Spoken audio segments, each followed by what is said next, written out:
Hello my dear student, कैसे हैं आप सभी लोग। आई होप आप लोग बहुत ही अच्छे होंगे। स्वागत है आप लोग का अपने परिवार राज रंजन स्टडी में। हम आप लोगों के साथ एक आ गए हैं न्यू वीडियो के साथ, और इसमें हम लोग करेंगे क्लास हिस्ट्री का एमसीक्यूज। पूरे चैप्टर का मैराथन होने वाला है इस वीडियो में। मेरे साथ आप शुरू से अंत तक जरूर बने रहिएगा।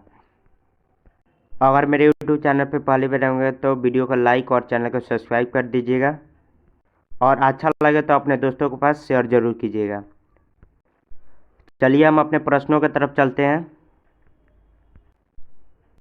प्रश्न संख्या 1 से देखते हैं। क्वेश्चन 1 से यहाँ पे कह रहा है यूरोप का मरीज किसे कहा जाता है। तो यूरोप का मरीज तुर्की को कहा जाता है। Option number A right answer हो जाएगा।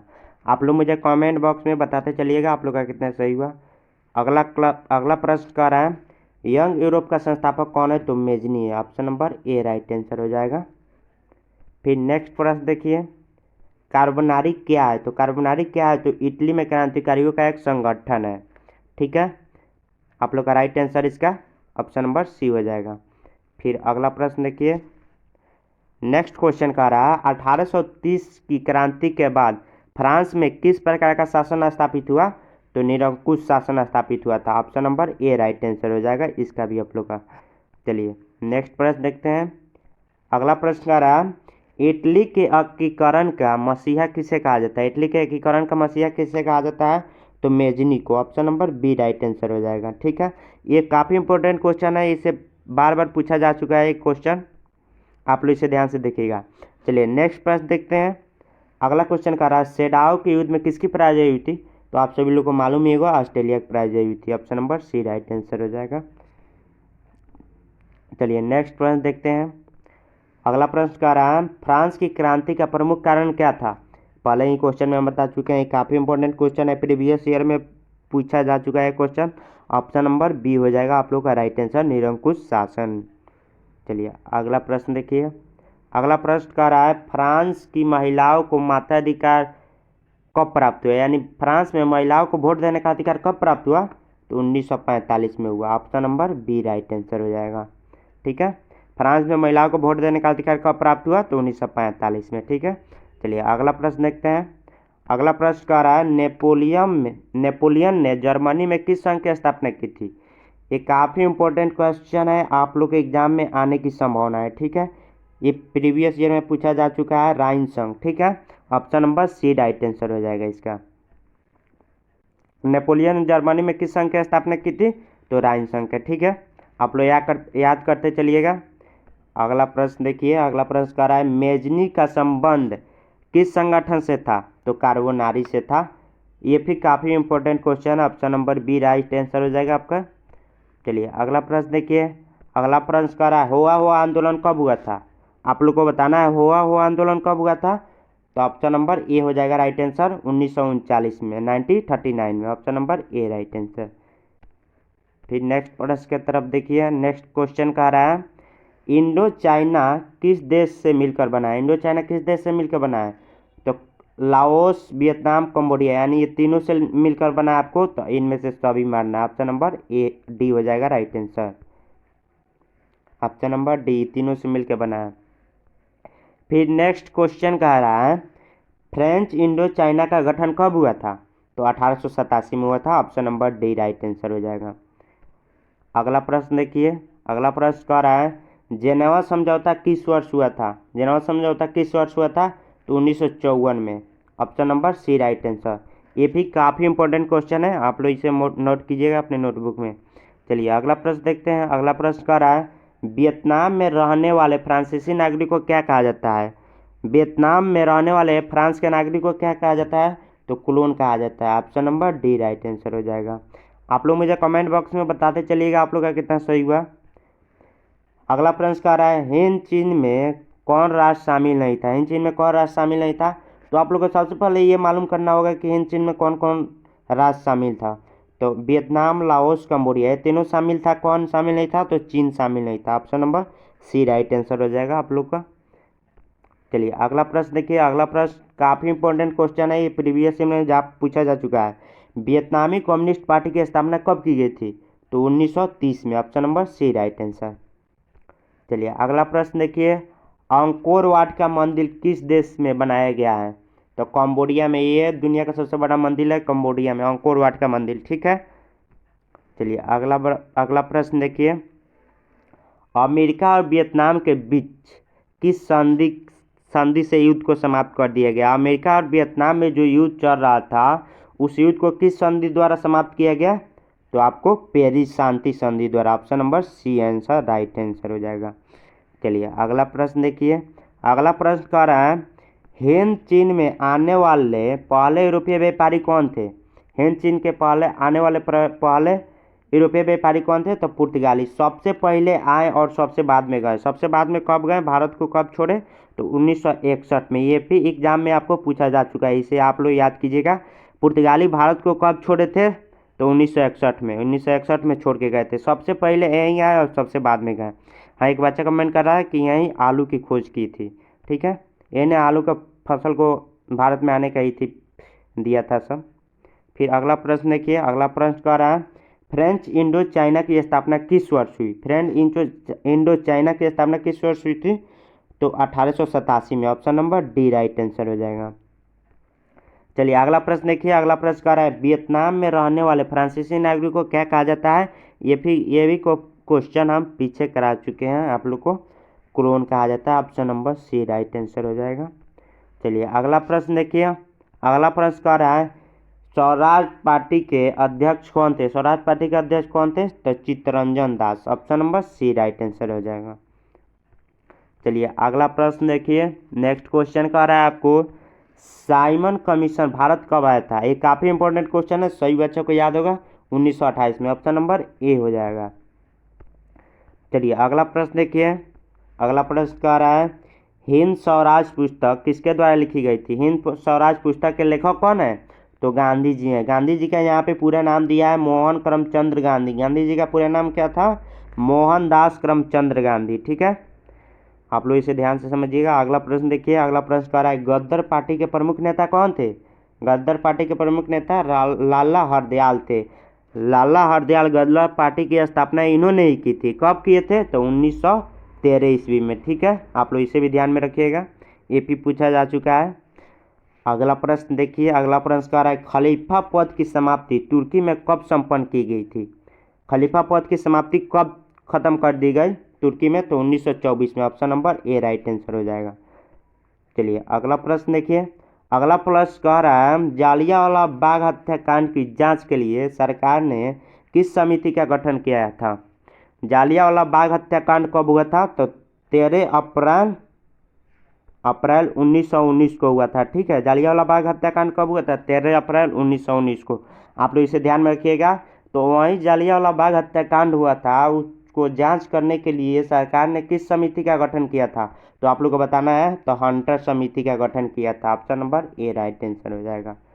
चलिए आगे क्वेश्चन देखिए, आगे क्वेश्चन कर रहा है स्वराज दल के अध्यक्ष कौन थे? स्वराज दल के अध्यक्ष कौन थे? मोतीलाल नेहरू थे। Option number B right answer हो जाएगा आप लोग का। चलिए अगला प्रश्न देखिए, अगला प्रश्न काफ़ी इम्पोर्टेंट है, ये प्रीवियस ईयर में पूछा जा चुका है, 2022 में पूछा जा चुका है। 1915 में काबुल में भारत की अस्थायी सरकार का अध्यक्ष किसे बनाया गया? तो महेंद्र प्रताप को बनाया गया था। ऑप्शन नंबर बी हो जाएगा आप लोग का राइट आंसर। अगला प्रश्न देखिए, अगला प्रश्न कह रहा है स्वदेशी आंदोलन शुरू किया गया था। स्वदेशी आंदोलन शुरू किया गया था, आपको बताना इनमें से भारत के एक उत्तरदायी सरकार बना सकने में ब्रिटिश सरकार असफलता के कारण, और यहाँ पे जालियांवाला बाग हत्याकांड में भारतीयों की हत्या के विरोध में, ये भी नहीं होगा। भारत में माल के उपभोग को प्रोत्साहित करने के लिए, ये भी नहीं होगा। यहाँ पे आप लोग का राइट आंसर हो जाएगा बंगाल विभाजन के विरोध में। बंगाल विभाजन के ही समय में स्वदेशी आंदोलन को किया गया था। बंगाल विभाजन कब हुआ था? तो बंगाल विभाजन आप लोग को 1905 में किया गया था। इसी समय स्वदेशी आंदोलन स्टार्ट किया गया था, ठीक है। चलिए अगला प्रश्न देखिए, अगला प्रश्न यहाँ पे कह रहा है किस तिथि को पूर्ण स्वराज दिवस घोषित किया गया है? किस तिथि को पूर्ण स्वराज दिवस घोषित किया गया आप लोगों को पूछ रहा है? तो 31 दिसंबर 1929 को किया गया। Option number A right answer हो जाएगा। चलिए अगला प्रश्न देखिए, अगला प्रश्न कह रहा है बंगाल विभाजन के परिणाम स्वरूप किस आंदोलन की शुरुआत की गई थी? तो स्वदेशी आंदोलन वहीं पे हम लोग क्वेश्चन सोल्व किए हैं इसके पिछले वाला में। बंगाल विभाजन के समय स्वदेशी आंदोलन शुरू हुआ था, ठीक है। बंगाल विभाजन कब हुआ था आप लोग को बताए हैं 1905 में, ठीक है, 1905 में बंगाल विभाजन। चलिए प्रश्न देखिए, यहाँ पे कह रहा है गदर पार्टी की स्थापना किसने की, गदर पार्टी की स्थापना किसने की और कब की, आप लोग ये बताना है। तो 1913 ईस्वी में किए थे, कौन किए थे, तो लाला हरदयाल ने किए थे, ठीक है। आप लोग को हम पहले भी बता चुके हैं इसके पीछे वाला क्वेश्चन में। चलिए नेक्स्ट प्रश्न की तरफ चलिए। नेक्स्ट क्वेश्चन कह रहा है राष्ट्रीय स्वयंसेवक संघ की स्थापना कब और किसने की। तो राष्ट्रीय स्वयंसेवक की स्थापना कब हुई थी, तो 1925 ईस्वी में हुए थे। तो इनके साथ में दिया है बी हेड गेवार ने किया था, ठीक है। Option number B right answer हो जाएगा आप लोग को। अगला प्रश्न देखिए, अगला प्रश्न कह रहा है बम्बई में कांग्रेस समाजवादी दल की स्थापना कब हुई थी। बम्बई में कांग्रेस समाजवादी दल की स्थापना कब हुई थी, 1934 में। Option number B right answer हो जाएगा। चलिए अगला प्रश्न देखिए, अगला प्रश्न काफ़ी इंपॉर्टेंट है, सही बच्चा को मालूम ही होगा। प्रथम विश्व युद्ध कब हुआ था, आप लोग मुझे कमेंट बॉक्स में जल्दी जल्दी बताइए। प्रथम विश्व युद्ध आपको 1914 से 18 तक चला था। तो प्रथम विश्व युद्ध कब से कब चला, तो 14 से 18, 1914 से 18, ठीक है। और द्वितीय विश्व युद्ध आपको बताना है, द्वितीय विश्व युद्ध कब से कब चला, तो आपको 1939 से 45, ठीक है। फिर 1900 तृतीय विश्व युद्ध हुआ था या नहीं हुआ था, नहीं हुआ था, तृतीय विश्व नहीं हुआ था बल्कि शीत युद्ध हुआ था। शीत युद्ध कब से कब चला था, तो आपको 1945 से 1991 में, ठीक है। 1990 तक कहा जाता है, 1990-91 देता है किताब में, आप लोग 90 ही मानिएगा, कैसे 91 में रूस का विघटन हो गया था।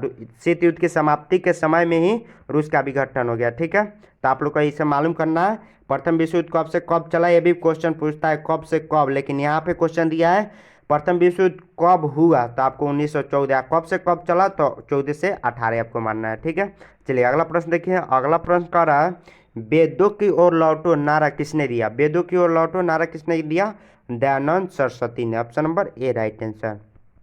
चलिए अगला प्रश्न देखिए, अगला प्रश्न कह रहा है रॉलेट एक्ट कब पारित हुआ, रॉलेट एक्ट कब पारित हुआ, तो 1919 में, जालियांवाला बाग हत्याकांड के समय में। जालियांवाला बाग हत्याकांड कब हुआ था, 13 अप्रैल 1919 में, ठीक है। आप लोग कमेंट बॉक्स में मुझे कमेंट करते चलिएगा। चलिए अगला प्रश्न देखिए, यहाँ पे अगला प्रश्न कह रहा है विश्व व्यापारी आर्थिक संकट की शुरुआत कब हुई थी, तो 1929 में की गई थी। आप सभी लोगों को याद हो ही होगा, हम रिवीजन करा रहे हैं, यहाँ पे हिस्ट्री का पूरा मैराथन क्लास हो रहा है।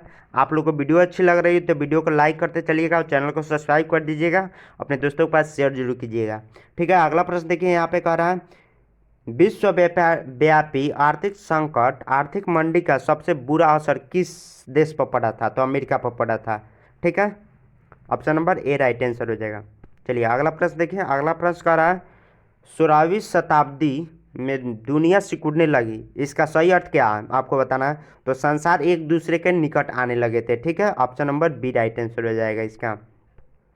चलिए अगला प्रश्न देखिए, अगला प्रश्न कह रहा है किस महाद्वीप को महाद्वीपों का महाद्वीप कहा जाता है, किस महाद्वीप को महाद्वीपों का महाद्वीप कहा जाता है, तो एशिया को। भारत इसी में है, एशिया में ही भारत है, ठीक है, इंडिया जिसे हम लोग कहते हैं। चलिए अगला प्रश्न देखिए, अगला प्रश्न कह रहा है वास्को डी गामा ने किस देश की खोज की थी, वास्को डी गामा किस खोज की थी, तो भारत की ही खोज किए थे। कब किए थे, तो 1498 ईस्वी में, ठीक है। 20 मई देता है, कहीं कहीं 17 मई भी देता है, ठीक है। आपको जो ऑप्शन देगा कोई एक देगा, आपको 20 मई या 17 मई दिन के साथ देगा तो आपको मार देना है। ये भी काफ़ी इंपॉर्टेंट क्वेश्चन है। चलिए अगला प्रश्न देखिए, अगला प्रश्न कह रहा है विश्व आर्थिक मंदी का भारत पर क्या प्रभाव पड़ा था, तो आयात निर्यात घट गया था। ऑप्शन नंबर बी हो जाएगा।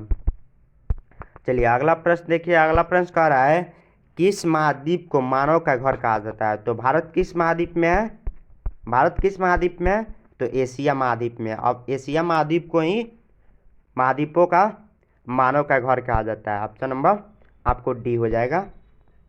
चलिए अब अगला प्रश्न देखिए, अगला प्रश्न कह रहा है क्षेत्रफल की दृष्टि से विश्व का सबसे बड़ा महाद्वीप कौन सा है, क्षेत्रफल की दृष्टि से आपको बताना है। तो भारत जिस महाद्वीप में है वहीं आप लोग याद कर लीजिएगा, एशिया महाद्वीप में है। ऑप्शन नंबर डी हो जाएगा आप लोग का राइट आंसर। एशिया महाद्वीप क्षेत्रफल के हिसाब से सबसे बड़ा महाद्वीप है। चलिए अगला प्रश्न देखिए, अगला प्रश्न कह रहा है कौन सा महाद्वीप नई दुनिया के नाम से जाना जाता है? तो उत्तरी अमेरिका को जाना जाता है। Option number B right answer हो जाएगा। चलिए अगला प्रश्न देखिए, अगला प्रश्न कह रहा है ऑटोमोबाइल्स का उत्पादन करने के लिए असेंबली लाइन की अवधारणा किसने अपनाया? तो आप लोग को सब लोग को मालूम ही होगा, पिछले साल में क्वेश्चन पूछा गया था, हेनरी फोर्ड ने। ठीक है, ऑप्शन नंबर सी हो जाएगा। चलिए अगला प्रश्न देखिए, अगला प्रश्न कह रहा है एशिया को यूरोप और उत्तरी अफ्रीका से जोड़ने वाले मार्ग को क्या कहा जाता है? तो सिल्क मार्ग। ये भी काफ़ी इंपॉर्टेंट है, आप लोग के समय में देख लीजिएगा। Sorry, option number B right answer होगा। ठीक है, चलिए अगला प्रश्न देखिए, अगला प्रश्न कह रहा है रेंड पेस्ट क्या है? रेंड पेस्ट क्या है? तो एक बीमारी है, रेंड पेस्ट एक बीमारी है। ठीक है, अगला प्रश्न देखिए, अगला प्रश्न कह रहा है छठा चैप्टर का ये सब है, निम्नलिखित में से किस शहर में 1885 में यूरोपीय शक्तियाँ अफ्रीका को आपस में बांटने के लिए मिली थी? तो आप लोग को बर्लिन शहर को ही मिली थी। Option number C right answer हो जाएगा। चलिए आप लोग को वीडियो अच्छी लग रही हुई तो वीडियो को लाइक करते चलिएगा और चैनल को सब्सक्राइब कर दीजिएगा। चलिए अगला प्रश्न देखते हैं।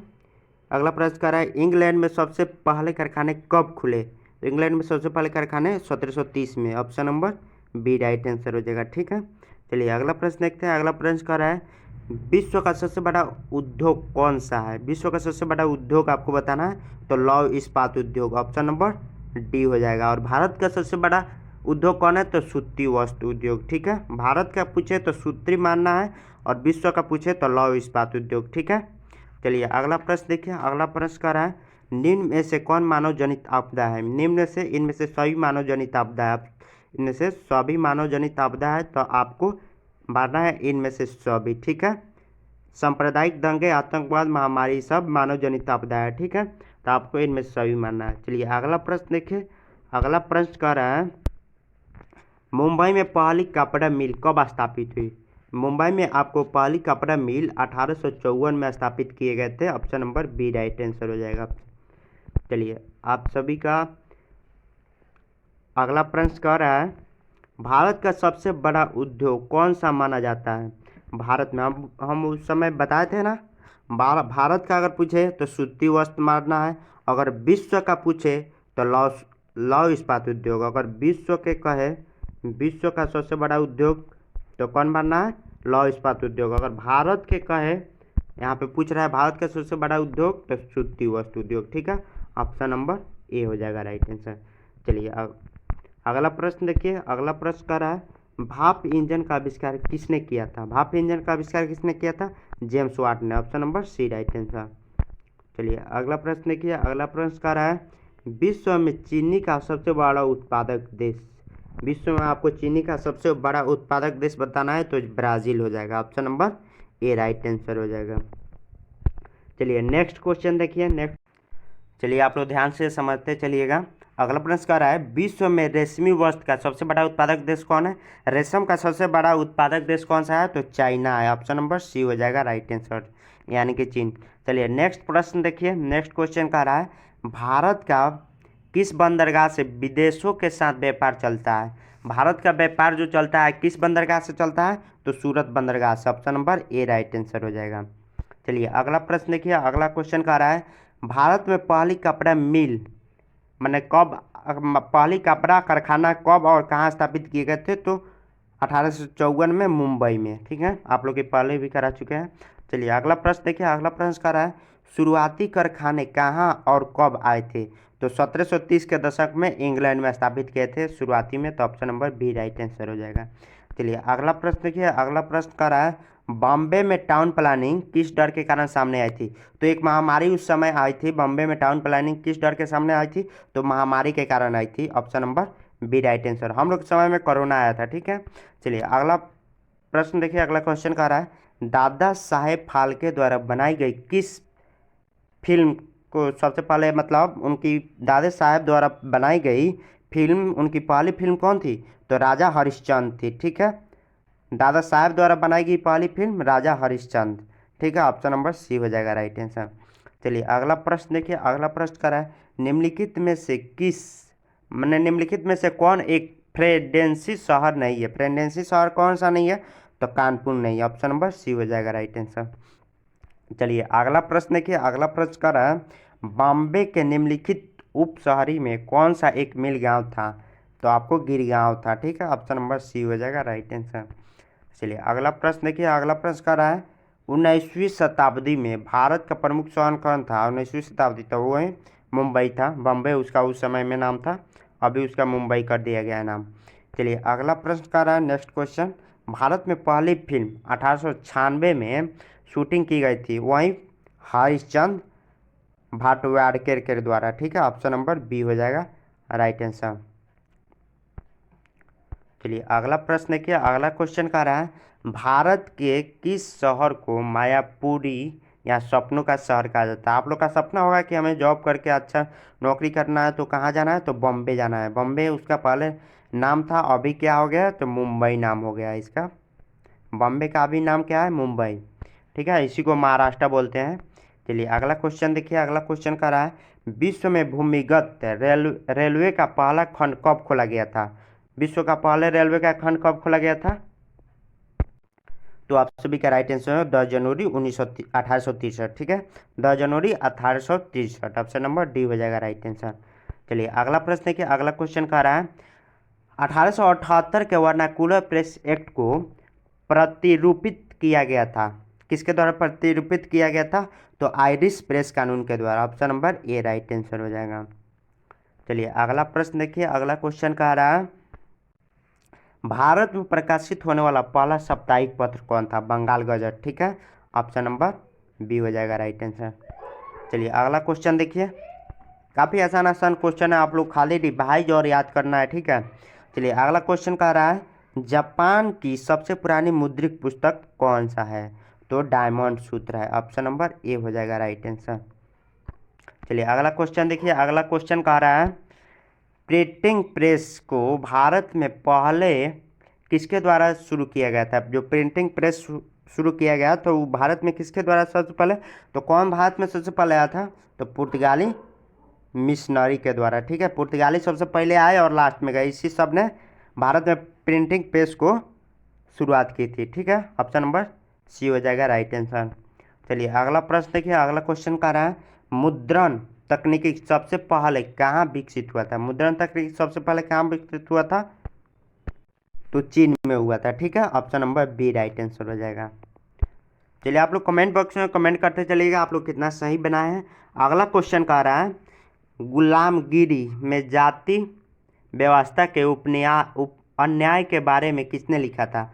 गुलामी में जाति व्यवस्था के अन्याय के बारे में किसने लिखा था? ज्योतिबा फुले ने, option number B right answer हो जाएगा। ठीक है, इन्होंने ही गुलामी में जाति व्यवस्था के अन्याय के बारे में लिखा था। ठीक है, चलिए अगला प्रश्न देखिए, अगला क्वेश्चन कह रहा है निम्नलिखित में से कौन टोक्यो का एक प्राचीन नाम है? टोक्यो का प्राचीन नाम क्या है? तो एदो नाम है, ऑप्शन नंबर सी हो जाएगा राइट आंसर। चलिए अगला क्वेश्चन देखिए, अगला क्वेश्चन कह रहा है भारत में प्रकाशित होने वाला पहला साप्ताहिक पत्र कौन था? तो वही था बंगाल गजट, इसके पहले करा चुके हैं, ऑप्शन नंबर बी हो जाएगा।